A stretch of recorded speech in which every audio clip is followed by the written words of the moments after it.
Welcome back to the podcast, guys. Number four. Chris, can you believe we're on number four already? Number four, it's looking good. It's been a month. It has been.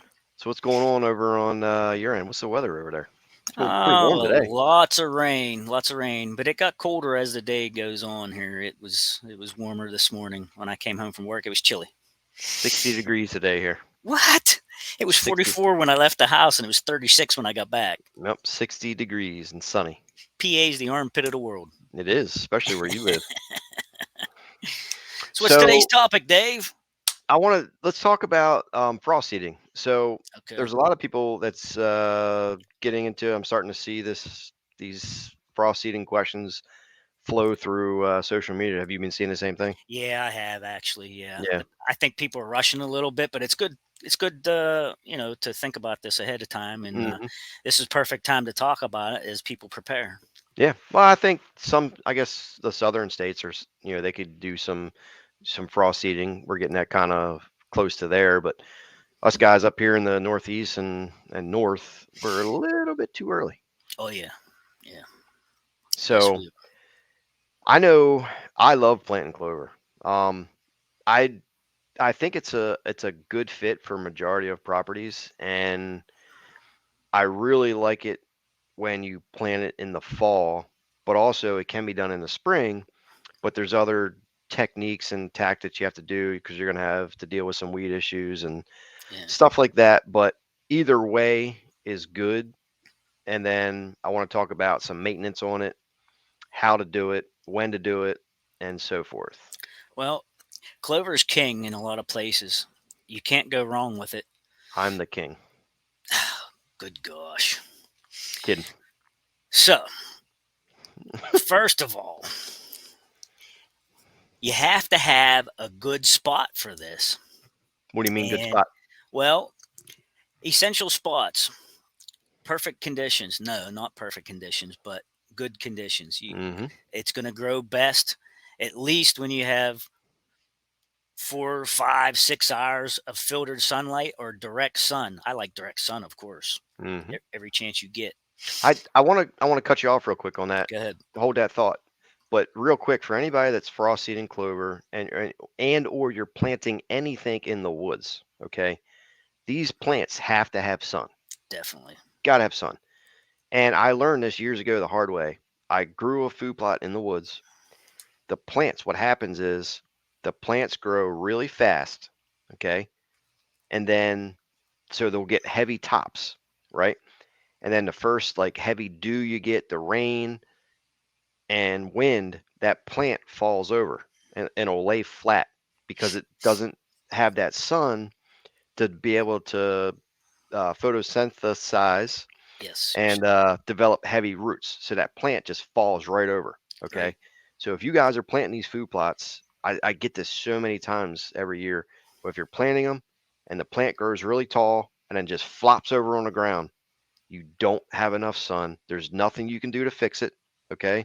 You can't throw more seed on it. You can't put fertilizer on it. It's just not going to work. You got to have sun. Gotta have the sun. Definitely. Yep. So, yeah, that's why I talk about the filtered sunlight because guys always want to do this in the woods, it seems like. Hmm. And there's situations too where it could be too wet. Hmm. You don't want to be slinging it out there in a puddle. Yep. So, yeah. Well, I get a lot of questions too about guys asking about if they can do it if there's snow on the ground. And I I have guess I have my good. thought on it. I guess you Yeah, I can do too. I do talk too. about yours. My thought is if you have a little bit of snow and you broadcast it in, it does make it easier to see. So make sure you have an even spread. Right. But the problem is if it lays on there, it rains a little bit, the snow freezes, you can have runoff of that seed, and then the color, the snow's white, so you're putting a colored seed on there. It's easier for birds and stuff to pick it away. Yep. To me, it's a waste of time. Yeah, I don't like it. Um, especially if you have erosion Hmm. concerns. Hmm. If you have a runoff situation, um, if the snow's too deep, like you said, it's just going to get compacted in there for a while. and I mean, you play chances of it disappearing and dying off, you know. So Hmm. it's I don't like it. No, I love to amend my soil with lime when there's a skiff of snow on. You can see Hmm. the even distribution. Yeah, But we've done that. yeah, I'm not into the frost seeding over the snow. Yeah, I don't like it either. Um, Another thing too with that is, frost seeding. Some guys will say you have to go like whatever the rate is per acre Right. that of that seed calls for. Say it's like, just say it's 6 pounds per acre. Some guys will say, "Oh, use half if it's already established plot. Use half the rate of what the full recommendation is," and some guys will say use the full rate. Now with clover, I like doing it at the full rate when I frost seed because not all of it's going to germinate. You're going to have Correct. some of it that just doesn't germinate, doesn't get into the soil enough. You're going to have birds, pecking the seeds away, turkeys pecking it away. So Yeah. I always like clover. You can't really use too much per se. So I'd rather go on the heavier end to have a better stand of clover. Right. Better stem count. I Yeah, mean, the more stems you have out there, the thicker it'll be. You won't yeah. have any bare spots per se. We don't want Um, sprigs. no, don't want sprigs here or there and weeds everywhere. Hmm. If you get what I'm saying, because ground uncovered is a place that a weed's going to pop. Hmm. So and it's best to have. I like to say feed 365. You got something in the ground covering all the time, protecting from weeds. Hmm. But yeah, I agree to go a little heavier. Um, I don't know that there's an exact science to that, guys. Like you said, a lot of the recommendations are 4 to 6 pound Yeah. per acre. So yeah, if it's already established though, um, you're if it was a blend, if it was in a blend last year, you're going to have bare spots. Oh yeah. So you may as well go ahead and use a full dosage and fill all Hmm. that in. Yeah. So it is so minute, you know. But So I mean, the seeds are so small. they're so tiny, and if you Yeah. got a bare spot this big, and only two or three, four or five, let's say even 10 seeds fall in there, that's not a lot.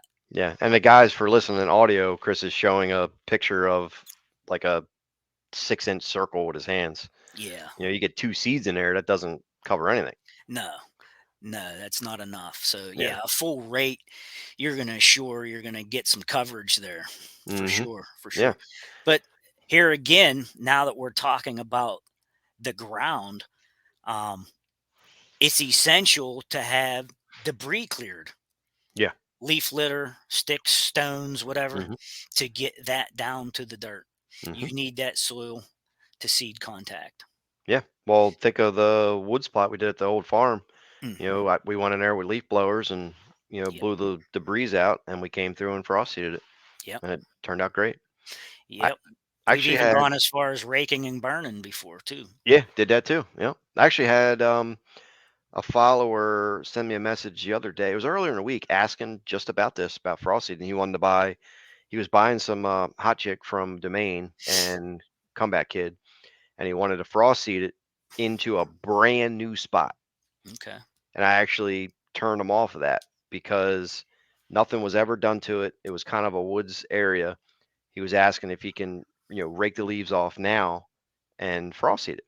I said, yes, Technically, he could you can, but in the spring green up, you're going to have a massive flush of weed. weeds. Yeah, I said it might be so bad to where the clover may not even germinate. Really, It's it possible. just might get smothered out.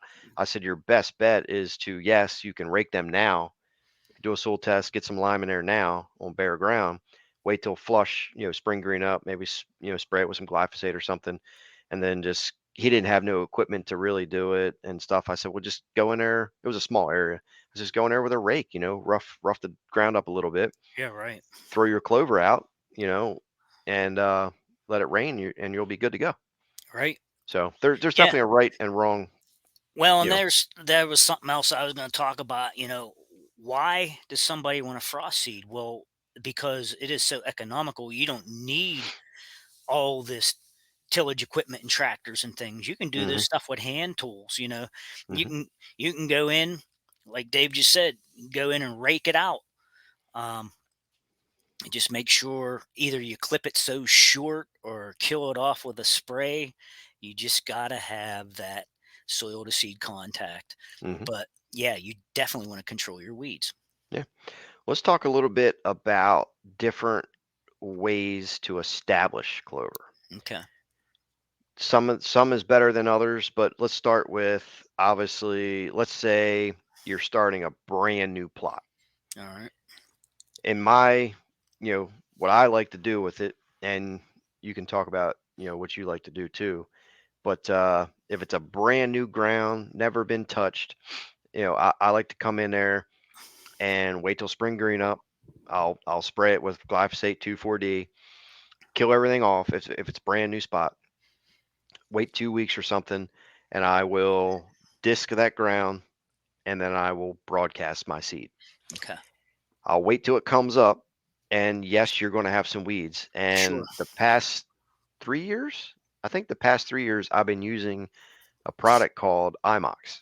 Yes. IMOX has been amazing. It kills grasses and broadleaf weeds all in one package. And I'll wait till, the weeds or whatever about a foot tall, clover's established, weeds are coming in.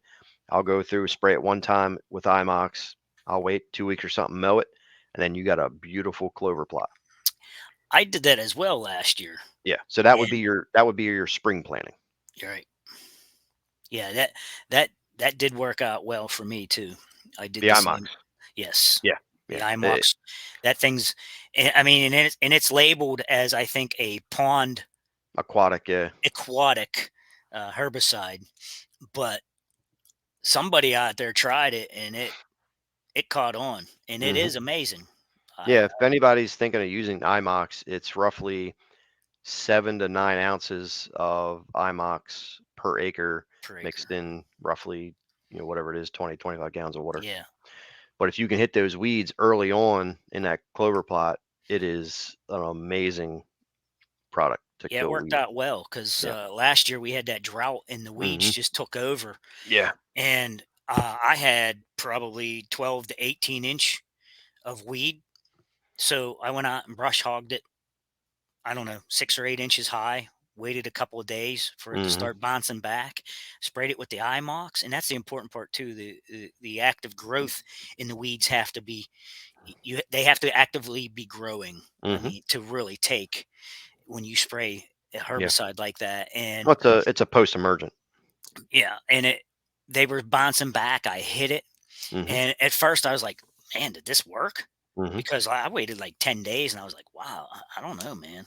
Takes a. Well, about the 15th day, that thing burned to the ground and there was just beautiful clover Hmm. when when the drought finally ended, like a week later, I saw that there was going to be rain in the forecast.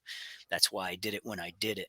Hmm. And when we got that rain, holy smokes, did I get a flush, Oh yeah. Yeah. you know. And I. deer were in their head down already a little Hmm. bit, feeding around, Yep. but when I got that weed off, holy mackerel, Hmm. they was Well, in there hitting it.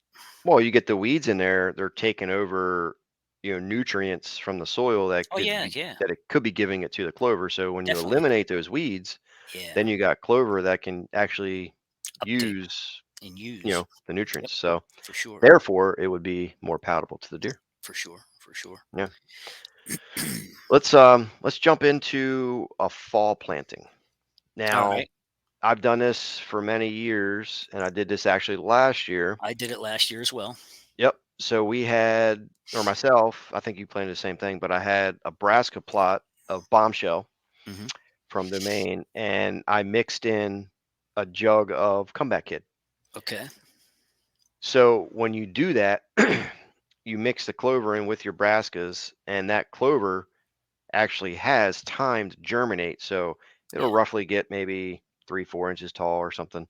before, it hits the dormant season in winter. But that's a great way to do it because you got the brassicas in there. You do have the clover for, deer and stuff to feed on, but then it goes dormant through the winter time. Yeah. Spring green up, your clover is going to come back. Ooh, The second brassicas, year.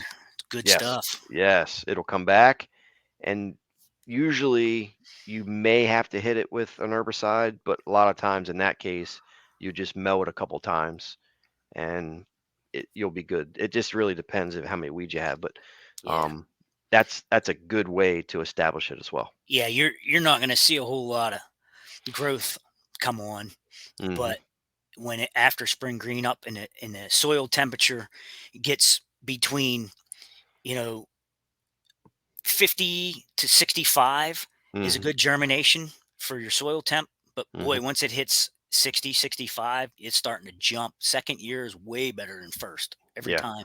People plant clover and they get disgusted. This stuff didn't grow. It's a slow grower. It has Yeah. to establish all those roots.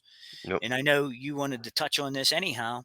When you get down below the dirt, the soil level, those roots come on. And we want to talk about the ribosomes and the nodules. Oh God, you brought up the Uh, nodules. the nodules. Yep. Yeah. So clover produ clover produces its own nitrogen. Did you know that? I did know that. Did you know that a seed produces its own nitrogen? No, I It did not know that. because it doesn't. It doesn't.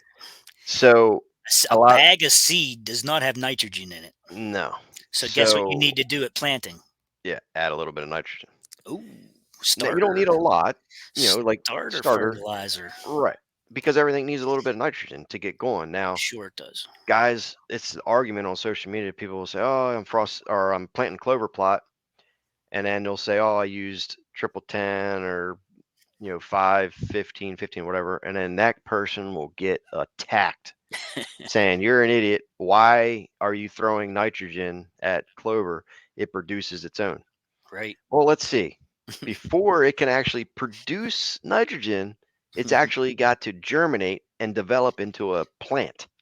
And Hmm. those nodules, okay, don't actually become active until like 60, 70, 80 days for that clover to actually start producing its nitrogen. So, yeah, you're going to get me fired up. Oh yeah.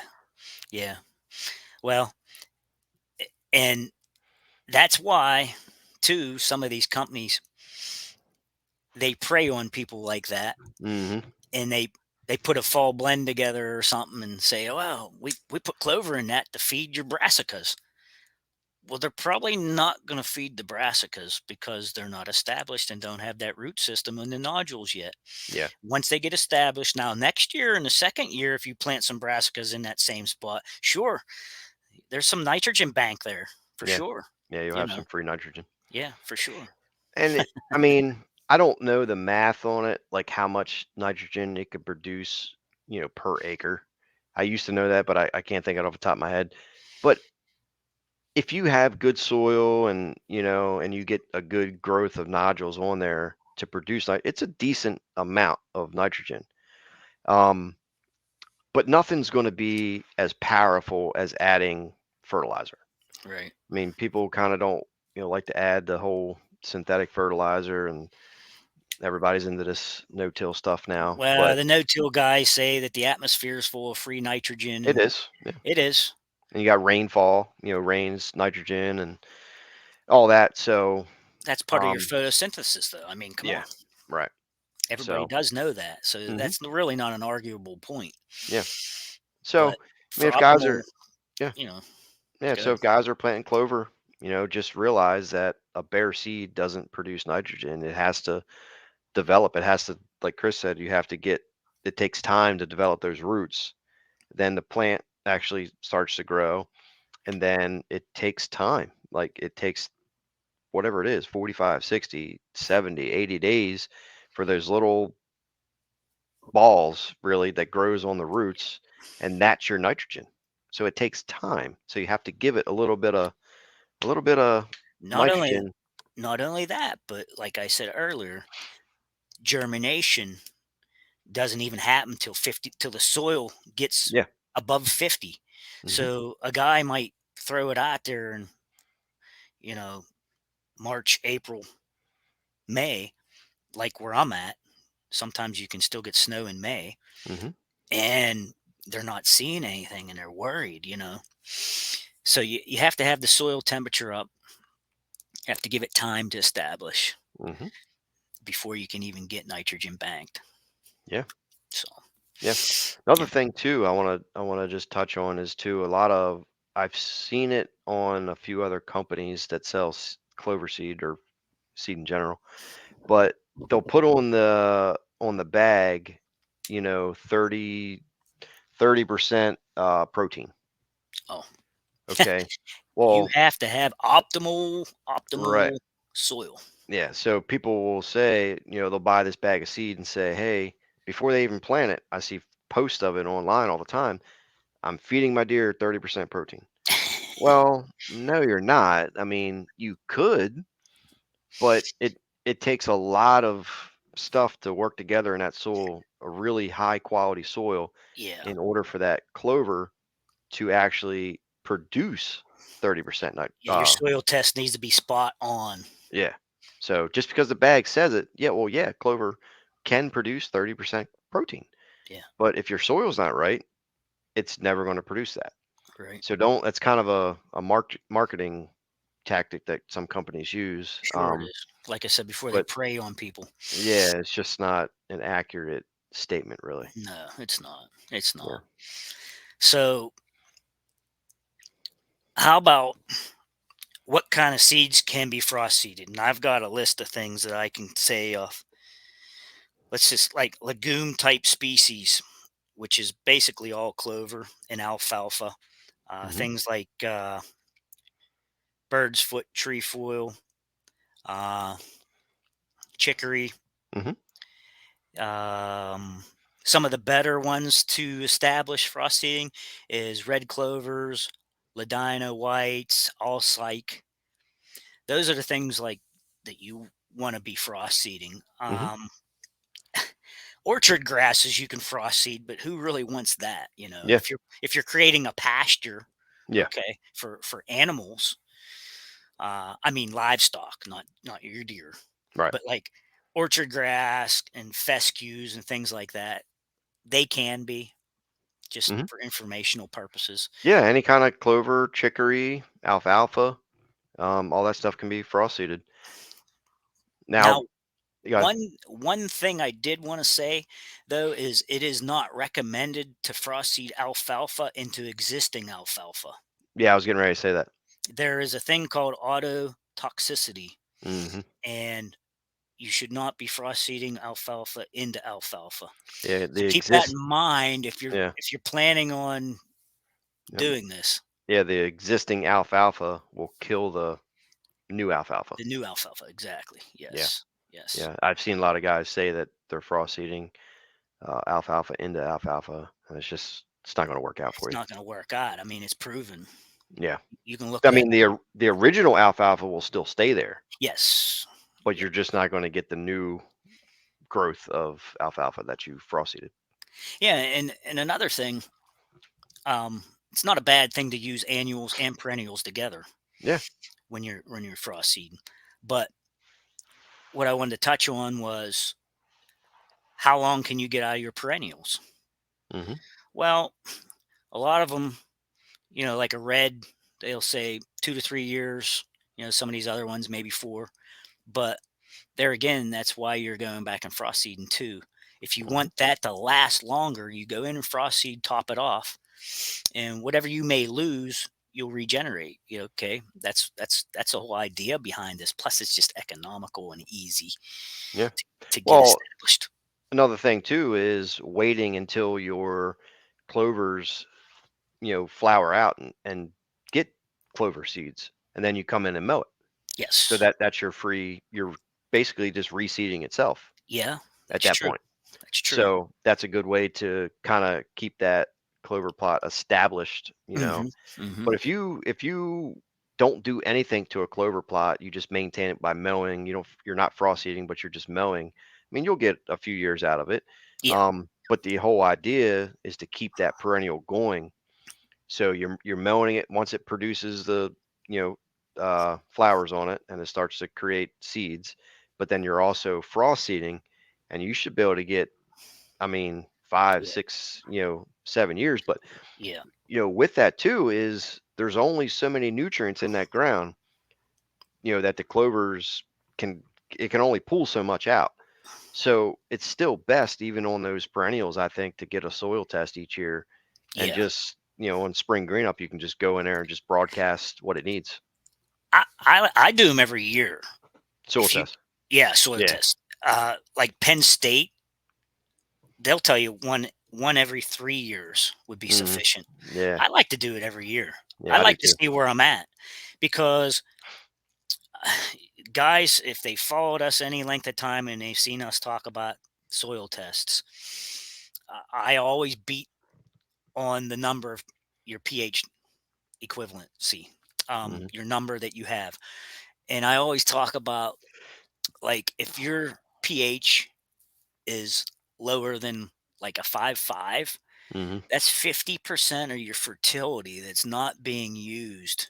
It's By the not plant. being able to uptake into the plant. Hmm. So the lower your number, the more money you're throwing away. That's Hmm. why it's so important to get your soil tests as close to 6.5 or there, between 6 and 6.5 is great, but below 6.5, you're throwing money away.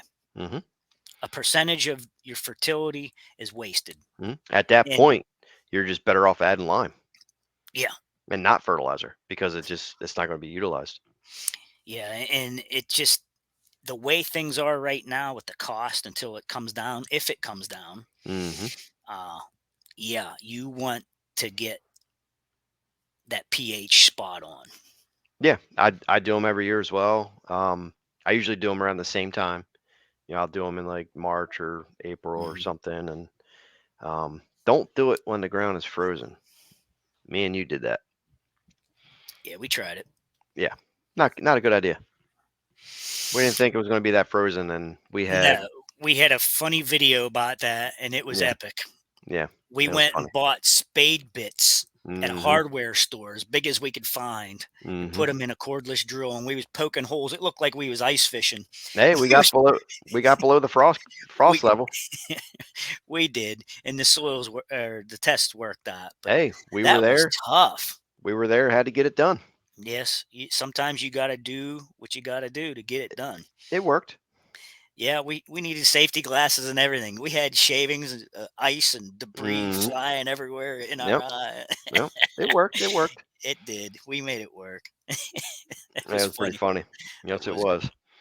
was. There's a lot of soil tests out there. I mean, Domain has one now, but I mean, you just search online. I mean, there's several, brands that you can get, or if you have a local, like you for up there, what do? You order them, or you got to go there and get them? Well, I used to go to my local feed and need store, and Okay. they carried them. Yeah. Right now, I think they only carry Whitetail Institute in the Mm. store, Mm-hmm. because they was having a hard time getting Penn State. I like to use Penn State, um, but I found out, and I didn't even realize this, on Main Street in my local town, that's within 9 miles of the house, has an extension office Mm. for the county. Mm-hmm. So I was able to go in there, and what did they do? They charged me. I was able to pay with a check. They charged me right over the counter and sold them to me. And then, of course, I had to pay the shipping cost, Right. which is another thing. If you're going to do a series of tests, you may as well go to your post office and buy one of them one ship boxes and Mm-hmm. drop them all in one box and let them weigh them and send them out. Well, me and you did that. We left the farm one day and we stopped at your local post office there, and I ran inside and shipped them out. Yeah. But you ship them all at one time, and it's a cheap investment to make sure you have a good success. I mean, yeah, there's other factors that can happen. You have a drought or something happens, but at least it wasn't the soil's fault. Oh, it's a cheap insurance plan for sure. Yeah. I don't know why anybody would want to skip it because You you're know, playing Russian roulette. I don't know why people wait to the last minute and they just want to throw some seed out hoping for success. And I get those questions dozens and dozens every year right before hunting season. Dave, I got this ground. I want to plant the seed. What kind of fertilizer do I add? I'm like, dude, I don't know. I can't tell you what kind of fertilizer Right. because my when I planted food plots at my parents' house, I did a soil sample, and it didn't need anything. The pH was exactly 7.0, and the Oh, fertility levels were off the chart. This was wow. years ago. Hmm. Well, if I was just the standard had the standard mindset of reading the back of the bag of seed that Yeah. says add 300 pounds of triple 19 Yep. per acre, I would have That's wasted what a couple $100. it's a generic answer Yeah, that they provide you, but it doesn't mean because anything. no, Be- and like you said, you already had ideal conditions. Now you're just mhm. going to overload it, and it's wasteful. It's wasteful for sure. I mean, I would have wasted uh, couple $100 on Yeah, I mean, fertilizer when I it didn't need it. I just talked about not having the right pH and being wasteful because it's not able to uptake it. Hmm.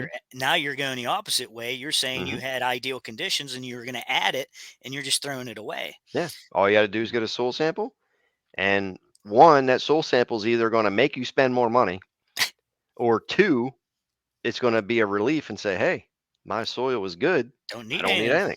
Yeah, Just throw the seed out. for sure. So For sure. yeah. Well, guys, we're gonna wrap this up. I hope you guys enjoyed this episode number 4.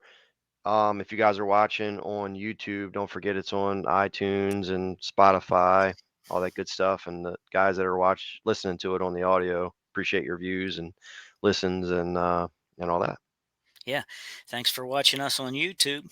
Yeah. I'm City Sticker. That's Whitetail Obsession. Go over and see the YouTubes. Yep.